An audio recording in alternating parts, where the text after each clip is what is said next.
When someone says they want to become a physician, they're typically talking about taking the traditional route, which involves going through undergrad and then applying to medical school and then going through medical school in order to get their letters, the MD or the DO, upon graduation. Yeah. And so typically the average medical student graduates from medical school at 28 years old, starting at 24 years old, right? So you typically graduate from high school around 18 years old. You do your 4 years of undergrad, and then after your undergrad, it usually takes the average applicant about 2 years in order to apply, get themselves ready, and actually get accepted into medical school, which is why they start at 24 years old. And then you complete your 4 years of medical school, it's assuming there's no delays, and you graduate at 28. Now, obviously, there are people who are really smart, who are really prepared, who can do that in a shorter time, right? Think about it. If you're 18 years old when you graduate high school, you then do 4 years of undergrad. After you do 4 years of undergrad, you're now 22 years old. You apply to medical school during your junior or senior year of college, and you get accepted. So you don't have to wait a gap year or two in order to get accepted to medical school. Upon graduation in May or June, you start medical school right away in August or September, and then you do your 4 years from there. So you're starting at 22 in this example, and you're graduating medical school at 26 years old. Now, what if there was other ways to get to medical school, get your acceptance, and graduate even earlier than 26? Now, there's obviously multiple ways, or else I wouldn't be making this video. But there's multiple ways, essentially, to get your MD or your DO at the age of 25. And that's something I feel like it's not really spoken much about, and something I definitely would have wanted to do had I have been aware of the opportunity and when I had had the mindset that I have now back then. Obviously, I'm grateful, for where I'm at now. I graduated right when I was supposed to. But if I had known these things, it's definitely something I would have tried. So I'm glad you're watching this video so I can tell you exactly how to do so. From what I could think of, there's obviously like three different ways in which I think anybody can get to medical school at the age of 25 should they choose to seek that route, right? The first way I want to talk about is probably going to be if you decide to apply to a BSMD program. Now, these are one of the most popular options in my opinion, something that had I known, I definitely would have done that. And it's funny because I actually didn't know about the BSMD program until I was actually in medical school. I think what happened. I was actually doing interview tours actually, and so I was doing interview tours. I was helping interview some of the students, and I was doing a tour, and I realized that some of those students looked really, really young, like really freaking young. And I was just thinking to myself, how on earth are they pre-med students, right? And I finally just asked them. I was like, "You look really young. What year are you in?" And they said, "Sophomore." I was like, "Oh, sophomore, nice. So do you stay at home or do you go to wait to college?" And they were telling me, "Oh no, what are you talking about? I'm not in college yet." And I was like, "You're not in college yet? What does that even mean? How are you not in college and you're applying to medical school? I'm interviewing you." And that's when I found out about that this group of students that I had selected to interview actually weren't pre-med students from undergrad. It was pre-med students from high school, which I didn't know was a thing, because usually we invite them over, we do a tour of the medical school, etc. And then after we do the tours, we ask questions. And then later on in the afternoon, that's when we do the interviews. So I've only ever done interviews for undergrad students. And so my first time doing interviews for like a high school student, I was perplexed. I was like, I can't even ask you half the questions that I want to typically ask. And I'm looking at the questions they want us to ask, and I'm thinking, let me choose one that I think is more appropriate for this student.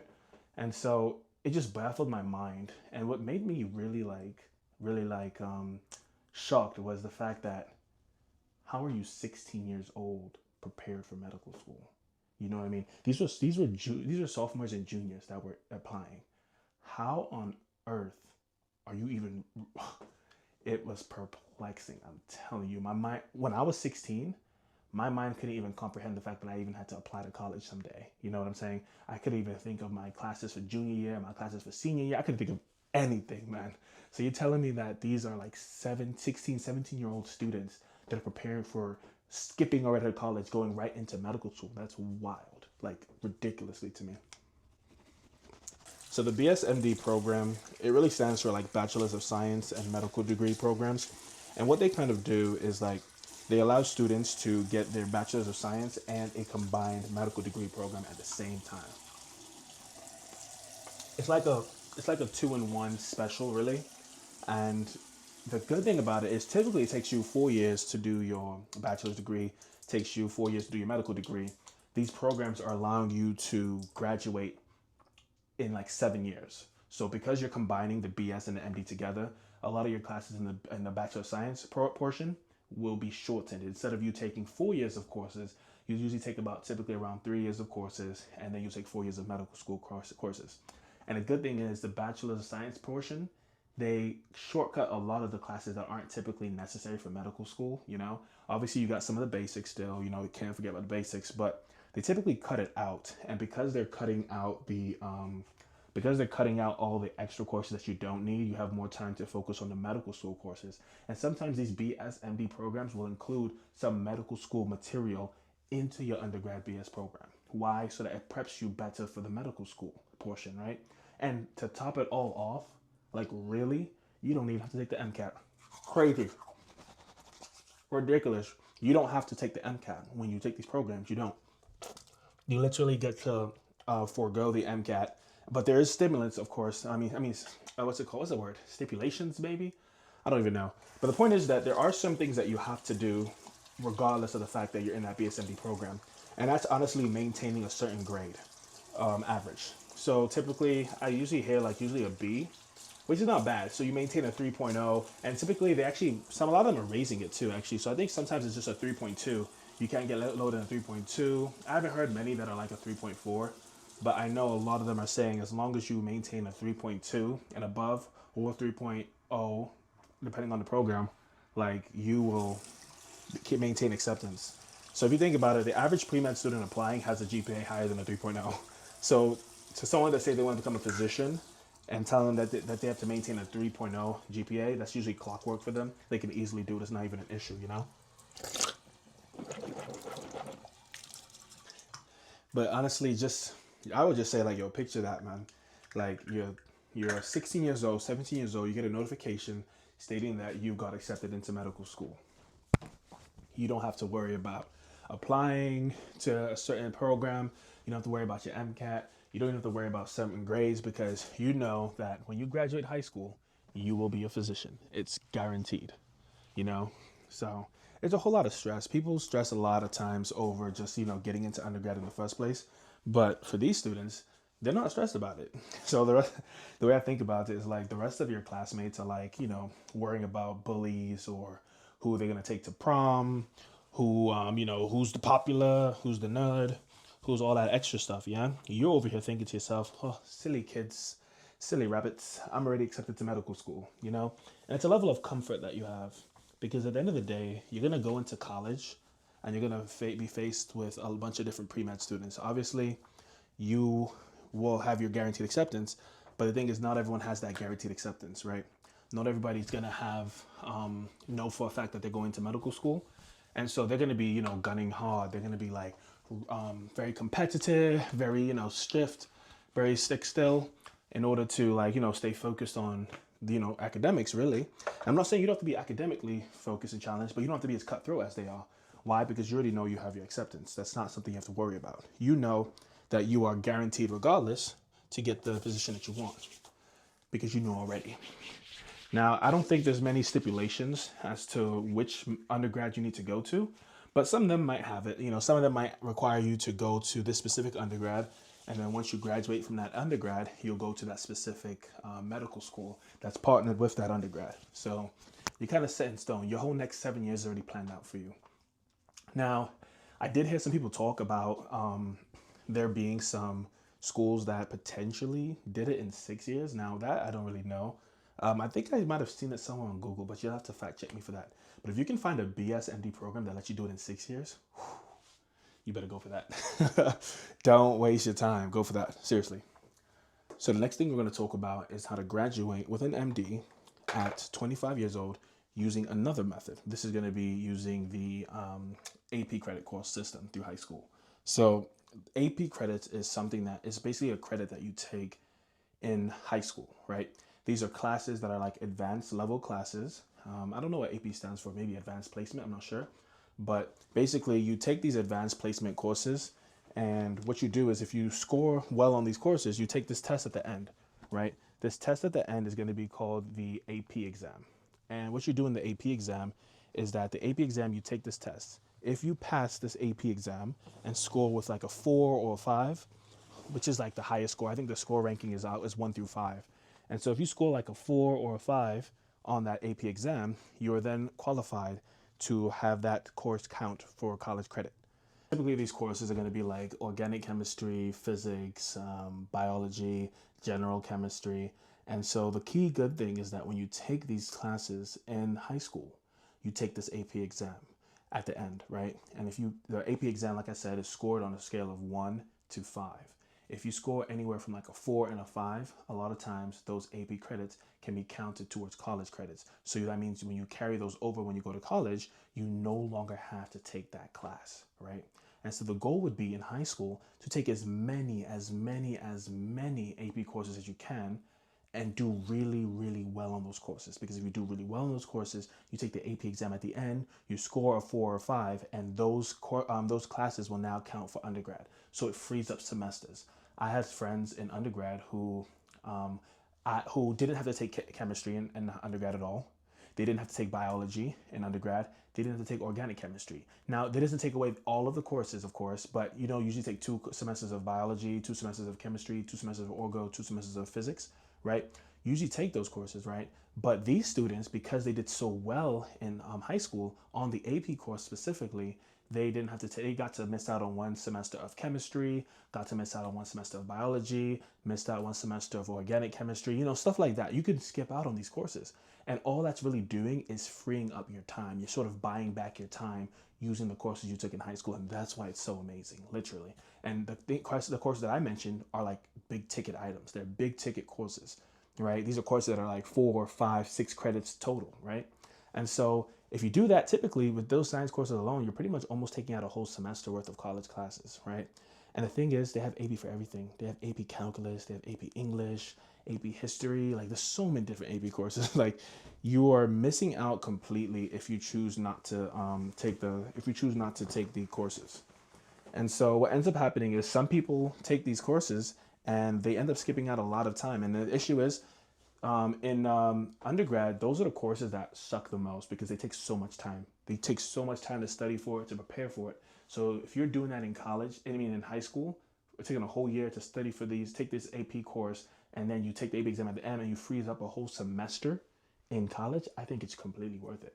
And some schools let you take AP courses as soon as junior year. Some people are taking AP Spanish. If you're good at Spanish, everyone talks about taking Spanish in high school. Take the AP Spanish. If you're so good in high school, focus on that. Take the AP Spanish. Give yourself some credit to buy back your time in undergrad, you know? I'm not really sure what the name of the school was, but I heard of a bunch of different schools that were offering like college courses while they were inside high school. Like not even specifically AP courses, but these were specifically college courses that you were taking, except for you're taking these courses inside high school. I really think that these courses are literally like a different version of AP courses. The only difference is that AP courses, you typically take it at the high school, but these college courses, these college placement courses, you're taking them at the college itself. And so it's a little bit different, right? These classes, you actually allow the students to go to the college as a high school student and take the courses. And so they take the courses because they're taking it at an actual college. It actually registers as college credit. And so as you're taking this college credit, you now get to apply that to whatever college you apply to. If you go to the same college that you took the college credit courses at, obviously the records are there. If you go to a different college, you then get to transfer it over. So it's a similar format as the AP courses. It's just a little bit different, but same thing. So pretty much my advice really is that if you're a student trying to go this route, before you, or a parent who knows a student trying to go this route, before you guys actually, you know, commit to the school, the high school at least, find out, one, does that high school offer AP courses, right? If the high school offers AP courses, fine, perfect, send your kids there. If they offer college credit when they start, if they offer college courses in like junior year or senior year as part of their curriculum, go for that high school, because then you have the opportunity. And the best thing is, if your child doesn't want to take those courses or you don't want them to take those courses, they don't have to. It's all optional. It's not forced on anybody. AP is not forced on anybody. College credit courses are not forced on anybody either. Oh, I need to iron these, but I don't really have the time right now, so I'll do it a bit later. Um, let's see, what else do I need? I honestly really wish I could have ironed these scrubs, but it's okay. I'm gonna really just put, hoodie over it, so a jacket over it, sorry, and it'll be fine. Nobody will notice. Don't even worry about it. So anyways, the last portion now brings us into how to get to medical school at 25 years old without taking AP courses, without taking college credit courses, without even taking the BSMD program route. Yeah. And so that way is honestly, don't get your bachelor's of science. That is my advice. Do not go for the bachelor's of science. And the reason why I say that is because people think you need to have a bachelor's of science to get to medical school. And let me let you know on the trick. You absolutely don't. Okay, you really don't. And I didn't find that out till one of my high school colleagues. She actually took that route. She ended up graduating undergrad, not with a BS, but a BA. So not a bachelor's of science, but she used a bachelor of arts degree. And the thing with the bachelor of arts degree was that she was able to finish the bachelor of arts degree literally in 3 years. The courses were the course load for a bachelor of arts is actually lower than the course load for a bachelor of science. And because the course load is lower, you get to finish it quicker. And on top of that, if you want to, you can kind of jam pack your required medical school courses into that shortened year. And by doing so, you actually get to apply to medical school after like 2 years of undergrad, or 2.5 years of undergrad, meaning that as soon as you finish your Bachelor of Arts degree in 3 years, you will automatically go into medical school straight. And so essentially what you're doing is you're really doing the BSMD program, which is like 7 years usually, but you're doing it yourself. It's like a manual BSMD program, except for you're doing a BA on your own, and then you go into medical school on your own. Now, this route is a little bit more challenging, I guess, than the BSMD.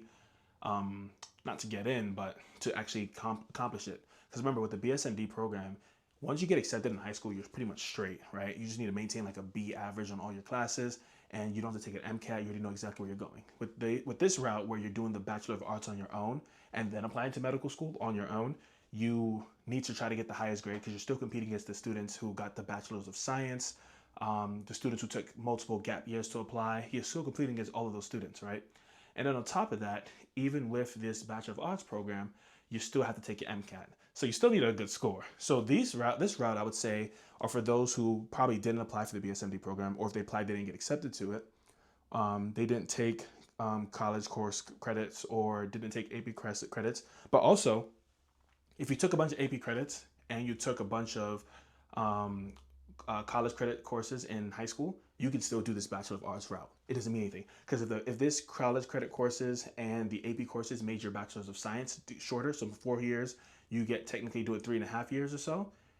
The same thing applies with the Bachelor of Arts typically. So now if the Bachelor of Arts typically takes 3 years for someone who's like grinding hard to get into medical school, it might even take you 2.5 years. You know what I mean? You really never know. So it all depends how much credit you take. So it's alternate route. But the point is, you can go for your Bachelor's of Arts and actually spend less time in college. You take the credits needed to get into medical school. There's like 8 core courses that you need to get into medical school. You take those courses, right? And once you take those courses and you score really well, you go take your MCAT, get your letters of recommendation, get your application together. You apply to medical school. You're applying to medical school and you're getting accepted into at 21 years old. And then after 21 years old, you do your 4 years. You're graduating at 25. And so now that I think about it, I don't know if it's possible. But someone who took a bunch of AP credits and college credit courses in high school can go to college and pretty much do their Bachelor of Arts probably in 2 years, and then go to medical school and then graduate maybe at 20 years old and graduate at 24. You know what? My cousin actually, he did college credit courses and I think AP courses in high school to the point where he ended up graduating undergrad at 20 years old. So he started medical school before he was even 21. And the only thing I don't know is if he got a Bachelor of Arts or he got a Bachelor of Science. So I actually got to touch base with him again and kind of see what he did actually, because I'm really not sure actually. I gotta ask him that. But essentially, if he did that, then that's even better. And then I have another route. I have another source for you guys, because that is like, I feel like if he could do that, that is key. Like seriously, that is key. See, I want to put this on, but I think I should put the do-rag on first so I don't mess up the twist. Amen. Usually I put this hairstyle on, I usually keep it in for a bit. And the reason people always ask me, how do you keep this hairstyle so long? How do you manage to not mess it up? It's because I put the do-rag on, honestly. I put it on when I go to sleep. If I know I'm gonna lay down, if I'm changing my clothes, I put it on. And honestly, I'm about to take it off right away, so I don't even need to make it look nice. I'm just gonna put it on really roughly, just so I don't mess up my hair, and then put that on. But the point is, like, my cousin really, like, this dude graduated. This hold on one second. Let me fix this mic real quick. Let me hook this mic over here. Hopefully it doesn't make too much noise. Let me just put this on. Sorry if it's making too much noise. Okay. I gotta fix myself again. Okay. Too much. All right. So essentially, what I was trying to say. Put it right here and stuff. Okay, good. So essentially, what I was trying to say is that my cousin, he ended up graduating medical school at 20 years old. Where am I going with this video? Seriously. So pretty much what I'm trying to say is that my cousin ended up graduating undergrad at 20 years old, and he started medical school at 20 and turned 21 his first year in medical school, and then graduated medical school at 24 years old. And so he's really doing well for himself. Like, that's even crazy. Like, a 24-year-old physician that's actively practicing. Like, that's tough. So anyways, I really hope this video was like helpful for somebody, obviously, if you have any questions or any concerns or whatever, please just let me know. Drop a comment. I always respond to all my comments, so you don't have to worry about me missing out on anything. But ultimately, the point I'm really trying to say is that there's so many different routes to going to medical school. It's not like how it used to be where everyone just did the standard traditional way. What is traditional these days, right? What is traditional? If you really want to get into medical school and you know you're passionate about it, you know you have the drive for it, and you're not willing to explore different opportunities, try these different opportunities. Try these different options because they're out there for you and people are taking it, so why not you? Anyways, drop a like, drop a comment, hit the subscribe button. Hope this video was helpful. I'll catch you guys next time. I'm about to go to work.